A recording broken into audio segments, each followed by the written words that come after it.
14 సుదీర్ఘ నిరీక్షణ ముగిసి నంది గ్రామంలో సోదరుల పునఃకలయిక జరిగిన అత్యంత భావోద్వేగ ఘట్టమిది. విభీషణుడు రాముడికి పుష్పక విమానాన్ని సమర్పిస్తాడు. రాముడు, సీత, లక్ష్మణులతో పాటు సుగ్రీవుడు, హనుమంతుడు మరియు వానర ప్రముఖులందరూ అయోధ్యకు బయలుదేర్తారు. దారిలో రాముడు సీతమ్మకు తాను యుద్ధం చేసిన ప్రదేశాలను, హనుమంతుడు సముద్రాన్ని లంఘించిన చోటును వివరిస్తూ వస్తాడు. అయోధ్యకు సమీపంలోని నందీగ్రామంలో భరతుడు రాముడి పాదుకలకు పట్టాభిషేకం చేసి సన్యాసిలా జీవిస్తూ రాముడి కోసం ఎదురుచూస్తుంటాడు.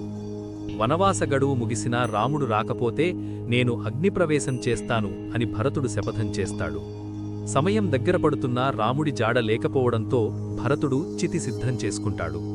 రాముడి ఆజ్ఞ మేరకు హనుమంతుడు ముందుగా నందీగ్రామానికి వెళ్లి భరతుడిని కలుస్తాడు.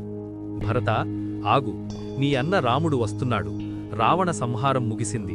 సీతమ్మతో కలిసి రాఘవుడు అయోధ్యకు చేరుకుంటున్నాడు అని శుభవార్త చెబుతాడు. ఆ మాట విన్న భరతుడి ఆనందానికి అవధులుండవు. హనుమంతుణ్ణి గాఢంగా కౌగిలించుకుని కృతజ్ఞతలు తెలుపుతాడు. పుష్పక విమానం నందీగ్రామంలో దిగుతుంది. రాముడు విమానం దిగగానే భరతుడు ఆయన పాదాలపై పడి విలపిస్తాడు. రాముడు తన తమ్ముణ్ణి పైకి లేపి గుండెలకు హత్తుకుంటాడు.